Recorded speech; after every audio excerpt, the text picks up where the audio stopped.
prefix, because a lot of the words that we use, they're prefixed with words, and that allows people to excuse themselves just by putting that in front of the word, but they don't actually atone, truly apologize, and there's never any redress. And without any of those, we're never going to have closure in this country. I say company, that's probably more appropriate. But some of the words that we need to remix the prefix on are anti, and D, and dis, and X, and miss, and non, and over, and pre, and re, and sub. When you see these words, when it's talking about black people, you know, anti-racism, desegregation, you know, intersectionality, defund, undo, unemployment, you know, substandard, subsidize. When you see these words, there's a problem. Hell, when I look at pre, I don't even look at pre like a lot of people look at pre. I look at pre like pre-employment screening. Isn't that what a job interview is?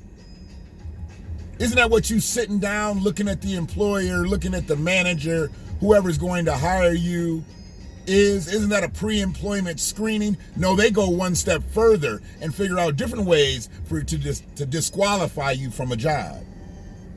You know, back in the day, you had to have so many IQ points to be able to vote. Well, today you've got to have so many IQ points to go through a pre-employment screening, because just because you pass the pre-employment screening doesn't mean that you're going to get hired. And I always ask, if it's not important, if race is not a deciding factor, why do y'all put it at the end of the application? Or you don't have to fill this out. Well, the person that doesn't fill that out is generally the black person, because they don't want to get disqualified. If they're smart, they don't fill that out. That's why I've gotten so many job interviews with the name Shannon McFall, because they're usually looking for a white girl that's got red hair with freckles. But then they see my credentials, they'll be like, oh, black man can't have that shit. And then look at my histories and like, oh, black man didn't do that shit. And then I show up and they'll be like, oh shit, here's a black man. Sometimes I've gotten a gig, sometimes I haven't. But we've got to get rid of these words, because these words allow racist white people to function with impunity. And if we don't get rid of these words, we're going to continue to say anti and D and miss and un and trans and super. See, those words excuse them. And then they alienate us. You don't see these words for anybody else unless you're talking about black people. Now, I know some people going to want to be like, well, what about anti-discrimination, anti-this and anti-that? Okay. Before black people were discriminated on in this country, who else was there to be discriminated on? Before anti-racism, desegregation, any of that shit had to go on in this country, who was the person being marginalized? A black person, not a Latino, not an Asian, not a Native American, not an Indian. Difference. See, y'all like to talk about some of the shit, but y'all don't like to talk about all the shit. And these are things that hold us back. Anytime you gotta say anti-racism, anti-discrimination, desegregation, miseducation, and you are pointing it towards black people, or let's say you just pointing it towards marginalized people. Who were the first people that were marginalized in this country? And we've grown so comfortable to allow people to be comfortable to say these things. And that's why we can just let Black Lives Matter roll off our tongue so easily. And y'all see what Black Lives Matter got you?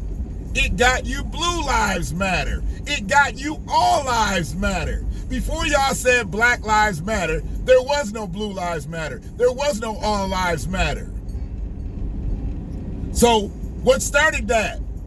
Black, that's the prefix of Black Lives Matter. B is the prefix to BLM. And they just changed it on you. All lives matter. Blue lives matter. Hell, we even see white lives matter now. Well, we know that.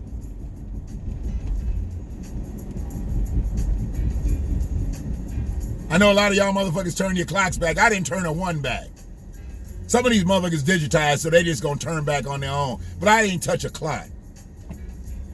2020 can't get another hour from me. I need 2020 to get the fuck up out of here. 2020's not been a good year.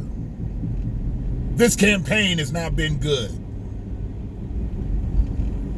Am I anti-2020? No, because there were some positive things happening in 2020. My family's healthy. I don't know if they're happy. I don't think they are. We wearing masks in this bitch. When I gotta put a mask on my grandson to be able to go somewhere, that's a problem. You gotta cover up your granddaughter, that's a problem. So some airborne disease doesn't get into their bodies, that's a problem. But what's really a problem is the way we speak and the way we've acquiesced to this English language that is really turned against us because we use it so comfortably and we allow them to live so freely,